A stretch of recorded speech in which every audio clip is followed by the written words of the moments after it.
Welcome to daily current affairs. మనకు already నిన్నటి క్లాస్లో మనం ఖండాంతర క్షిపణి దానికి సంబంధించిన ప్రయోగం గురించి మాట్లాడాం. ఉత్తర కొరియా ఈవెన్ నవంబర్ 3న కూడా ఉత్తర కొరియా తన యొక్క ప్రయోగాల్ని కంటిన్యూ చేసింది. మనకు ICBM అంటాం, అంటే ఇంటర్ కాంటినెంటల్ బాలిస్టిక్ మిసైల్ లేదా ఖండాంతర బాలిస్టిక్ క్షిపణి అంటున్నాం. దాన్ని మనకు ఈ ఉత్తర కొరియా రాజధాని ప్యాంగ్యాంగ్ సమీపంలో మనకు నిన్న ఎర్లీ మార్నింగ్ మొదలుపెట్టి ప్రయోగించడం జరిగింది. సో అప్పటి నుంచి నిన్న రాత్రి వరకు 5 ఈ స్వల్ప శ్రేణి క్షిపణుల ప్రయోగాల్ని అది నిర్వహించింది. అయితే తమ తూర్పు జలాల గుండా ఈ ప్రయోగాలు జరిగినట్టు దక్షిణ కొరియా ప్రకటించింది. ఉత్తర కొరియా క్షిపణుల్లో ఒకటి 2000 కిలోమీటర్ల ఎత్తు 2000 కిలోమీటర్ల ఎత్తుకు చేరి సుమారు 750 కిలోమీటర్లు ప్రయాణించిందని జపాన్ ప్రకటించింది. సో జపాన్ యొక్క రక్షణ మంత్రి యసుకజు హమాదా ఈ మధ్య భారత్ జపాన్ 2+2 సదస్సులో కూడా ఆయన పాల్గొన్నారు. సో ఈ కొరియా ద్వీపకల్పం జపాన్ మధ్య జలాల్ని జపాన్ రైడర్లు జల్లెడబట్టాయి. ఈ ప్రయోగం జరిగిందని తెలిసినప్పటికీ ఈ ICBM జపాన్ రాడార్ల పరిధిలోకి రాకుండా అదృశ్యం కావడం అనేది ఇక్కడ గమనించాల్సిన విషయం. ఇక ఉత్తర ప్రాంతం, జపాన్ ఉత్తర ప్రాంతంలో ఉన్న మియాగి, యమగాటా, నియగాటా ఈ ప్రజల్ని ఎప్పటికప్పుడు టీవీ ద్వారా అప్రమత్తం చేయడం జరిగింది. కొంతమంది ప్రజల్ని సురక్షిత ప్రాంతాలకి తరలించడం జరిగింది. ఈవెన్ జపాన్లో బుల్లెట్ ట్రైన్ సేవల్ని కూడా నవంబర్ 3న కొన్ని ప్రాంతాల్లో నిలిపివేయడం జరిగింది. సో ఉత్తర కొరియా ఈ ప్రయోగాలు చేపట్టింది. ఉత్తర కొరియా అధ్యక్షుని పేరు కిమ్ జోంగ్ ఉన్. సో మనకు కంటిన్యూగా న్యూస్లో ఉంటున్న పాకిస్తాన్ మాజీ ప్రధానమంత్రి, సో పాకిస్తాన్ తెహ్రీక్ ఏ ఇన్సాఫ్ అంటాం, PTI, ఆ పాకిస్తాన్ తెహ్రీక్ ఏ ఇన్సాఫ్ అధినేత ఇమ్రాన్ ఖాన్ పైన ఒక సాధారణమైన యువకుడు కాల్పులు జరిపాడు, నవీద్. సో ఇమ్రాన్ ఖాన్ పాకిస్తాన్ను పక్కదారి పట్టిస్తున్నారు అని చెప్తూ ఆయన ఈ కాల్పులకి తెగబడినట్టు ఇప్పటివరకైతే నివేదికలు తెలుపుతున్నాయి. సో మనకు పాకిస్తాన్ పంజాబ్లోనే కీలకమైన పంజాబ్ ప్రావిన్స్లో వజీరాబాద్ పట్టణంలో మనకు అల్లావాలా చౌక్ అని ఉంది. అక్కడ ఆ చౌక్లో ఈయన పైన, ఇమ్రాన్ ఖాన్ పైన ఈ అత్యాయత్నం, కాల్పులు అనేటివి జరగడం జరిగింది. సో ముందస్తుగా పార్లమెంటుకి ఎన్నికలు నిర్వహించాలి అని పేర్కొంటూ ఆయన లాంగ్ మార్చ్ ర్యాలీ ఒకటి నిర్వహిస్తూ ఉండగా ఈ ఘటన జరిగింది.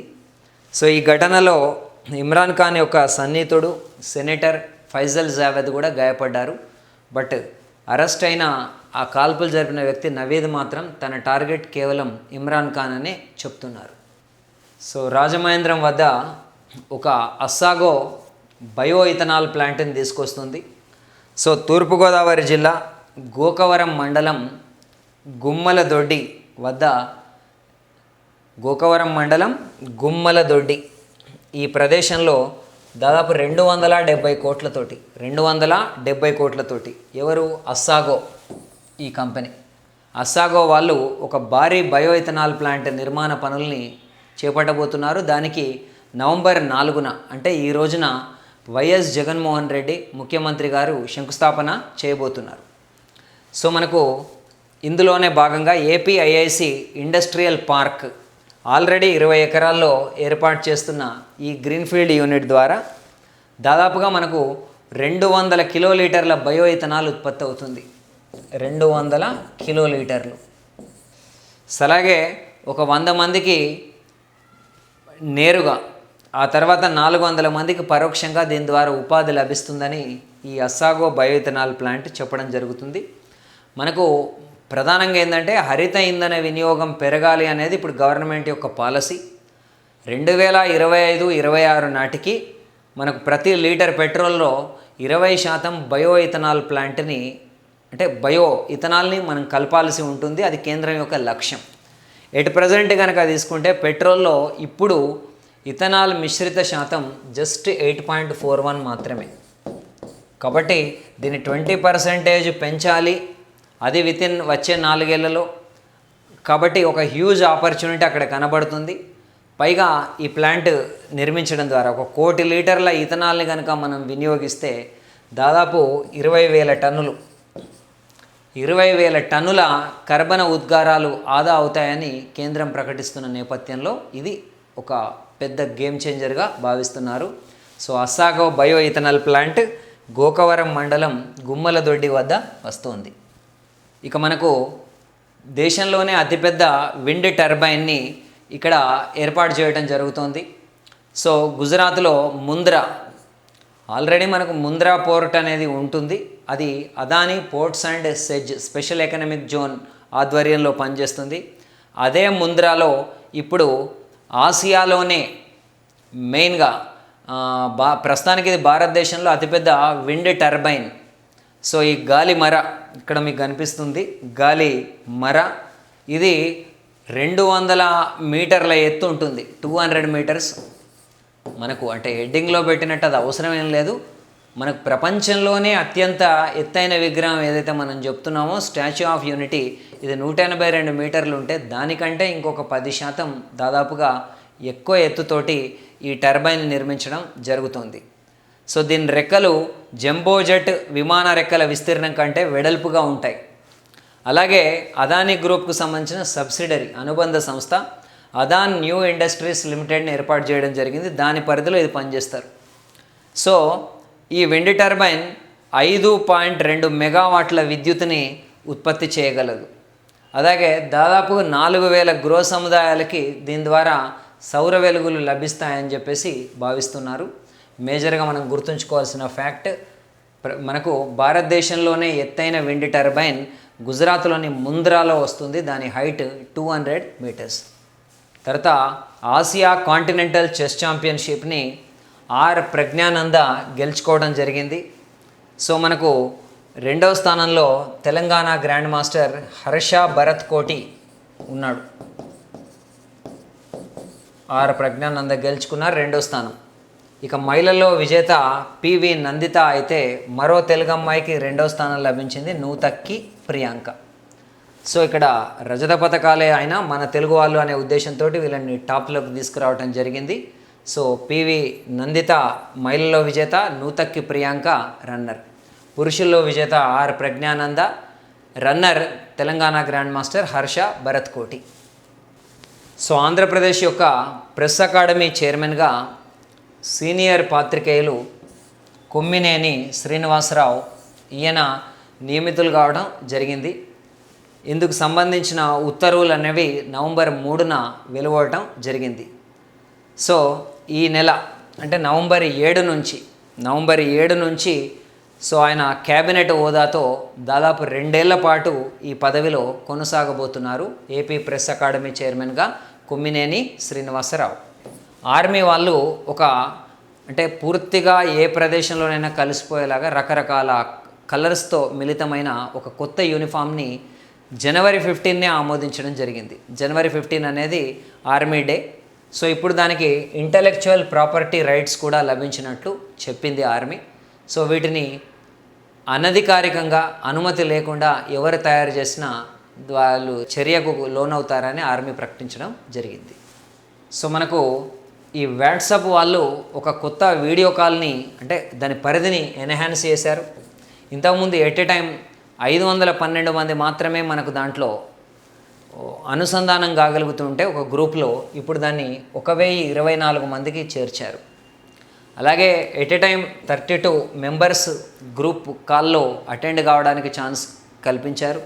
2 GB వరకు ఫైల్స్ని కూడా పంపుకోవడానికి చేస్తూ వాట్సాప్ తనని అప్డేట్ వెర్షన్ని ప్రకటించడం జరిగింది. ఇక మనకు గుజరాత్లో 2 దశల్లో ఎన్నికల్ని ఎట్టకేలకు ప్రకటించడం జరిగింది. హిమాచల్ ప్రదేశ్కి ఇప్పటికే ఎలక్షన్ నోటిఫికేషన్ ప్రకటించి గుజరాత్కు ప్రకటించకపోవడం అనేది వివాదాస్పదం అయింది. సో గుజరాత్ ఎన్నికలు 182 స్థానాలు ఉంటాయి. ఇందులో 2 విడతలుగా జరుగుతాయి. సో మొదటి విడత ఎన్నికలు 89 స్థానాలకు, రెండవ విడత ఎన్నికలు 93 స్థానాలకు జరుగుతాయి. సో 89 స్థానాలకు ఎన్నికలు డిసెంబర్ 1న జరుగుతాయి. వేరాజ్ 93 స్థానాలకు ఎన్నికలు డిసెంబర్ 5న జరుగుతాయి. సో వీటి యొక్క ఓట్ల లెక్కింపు మాత్రం డిసెంబర్ 8న జరుగుతాయి. సో డిసెంబర్ లో 158 దాంతో ఆ ప్రక్రియ కంప్లీట్ అయిపోతుంది. సో ఇక్కడ ఉన్న మొత్తం 182 నియోజకవర్గాల్లో 142 జనరల్ నియోజకవర్గాలే, 17 ఎస్సీ నియోజకవర్గాలు, అలాగే 23 ఎస్టీ నియోజకవర్గాలు ఈ రాష్ట్రంలో ఉన్నాయి. దాదాపుగా 51,782 పోలీస్ స్టేషన్లని కొత్తగా ఏర్పాటు చేశారు. అలాగే రాష్ట్రంలో 4.9 కోట్ల మంది ఓటర్స్ ఉన్నారు.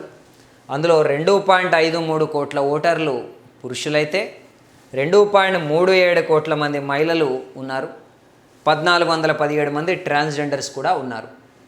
గుజరాత్ యొక్క 14వ శాసనసభ పదవి కాలం 2023 ఫిబ్రవరి 14 దాకా ఉంది.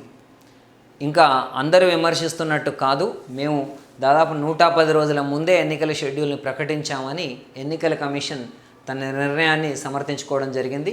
ఇప్పుడు భారతదేశానికి ప్రధాన ఎన్నికల కమిషనర్గా రాజీవ్ కుమార్, అలాగే ఎన్నికల కమిషనర్ అనూప్ చంద్ర పాండే ఈ షెడ్యూల్ని రిలీజ్ చేయడం జరిగింది. సో ఆంధ్రప్రదేశ్లో state film television and theatre development corporation, so state film television and theatre development corporation యొక్క చైర్మన్గా ప్రముఖ నటుడు దర్శకుడు పోసాని కృష్ణమురళిని ఆంధ్రప్రదేశ్ ప్రభుత్వం నియమించింది. సో ఈ ఉత్తర్వులు కూడా మనకు నవంబర్ 3న జారీ కావటం జరిగింది. సో ఇమీడియట్ ఎఫెక్ట్ తోటి, అంటే నవంబర్ 3 తోటే ఆయన ఈ బాధ్యతల్లో ఉన్నట్టు భావిస్తారు. ఇక మనకు మెటా ఇండియా అంటే ఒకప్పటి ఫేస్బుక్ యొక్క భారత విభాగం, దాని యొక్క అధిపతిగా అజిత్ మోహన్ మరింత మెరుగైన అవకాశాలని చూసుకోవడానికి అజిత్ మోహన్ ఆ పదవికి రాజీనామా చేయటం జరిగింది. ఇక బ్యాంక్ ఆఫ్ ఇంగ్లాండ్ అని మనం చెప్తున్నాం. బ్యాంక్ ఆఫ్ ఇంగ్లాండ్ వాళ్ళు కూడా ఫెడరల్ రిజర్వ్ బాటలో నడిచారు. 0.75 బేసిస్ పాయింట్ల వడ్డీ రేట్లని నవంబర్ 3న పెంచడంతో సో 40 ఏళ్ల గరిష్టంకి బ్రిటన్లో వడ్డీ రేట్లు చేరాయి. అది 3%, 3% శ్రేణిలోకి వడ్డీ రేట్లు రావటం జరిగింది. సో మనకు ఒక 5-6 నెలల క్రితం మైనస్లో, అంటే రుణాత్మక వడ్డీ రేట్లు ఉన్న బ్రిటన్లో ఇది 3%కి రావటం అనేది గమనార్హం. మనం మొన్నటి క్లాస్లో ఆల్రెడీ యూరోజోన్లో పరిస్థితిని, ద్రవ్యోల్బణాన్ని డిస్కస్ చేశాం. ఇక మనకు మనకు షాబాజ్ షరీఫ్ పాకిస్తాన్ ప్రధానమంత్రి ఇప్పుడు బీజింగ్ పర్యటనలో ఉన్నారు. బీజింగ్ పర్యటనలో షీ జిన్పింగ్తో కలిసి జమ్మూ కాశ్మీర్ పైన వివాదాస్పద వ్యాఖ్యలు చేయడాన్ని భారత విదేశాంగ శాఖ ఖండించింది. సో దాంతోపాటు సిపెక్, చైనా పాక్ ఎకనామిక్ కారిడార్ ఏదైతే ఉందో అది తమ దేశం గుండా వెళ్ళటాన్ని భారతదేశం తీవ్రంగా ఖండించింది. అది ఎట్టి పరిస్థితుల్లో, అంటే పిఓకే ఇందులో టచ్ అవుతుంది, పాక్ ఆక్రమిత కాశ్మీర్ గుండా వెళ్ళడాన్ని మనం విమర్శించడం జరిగింది. ఆ తర్వాత మనకు జర్మనీ యొక్క ఛాన్సలర్ ఒలాఫ్ షోల్జ్ ఇప్పుడు సడన్గా బీజింగ్లో ప్రత్యక్షం అవటం అనేది విమర్శలకు కారణం అవుతుంది. ఎందుకంటే తైవాన్తో ఉద్రిక్తతల నేపథ్యంలో యూరోపియన్ యూనియన్లో కీలక దేశమైన Germany chancellor Olaf Scholz China పర్యటనకు రావటం అనేది గమనించాల్సిన విషయం.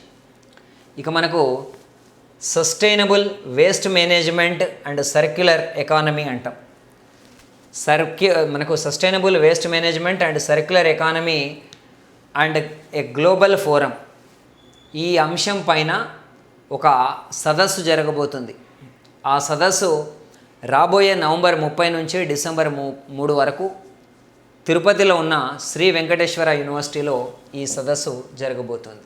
అలాగే మనకు ఒక క్రైస్తవ మత పీఠం చాలా పురాతన కాలం నాటి, అంటే 535 నుంచి 436 ఆ మధ్యకాలం అని భావిస్తున్నారు.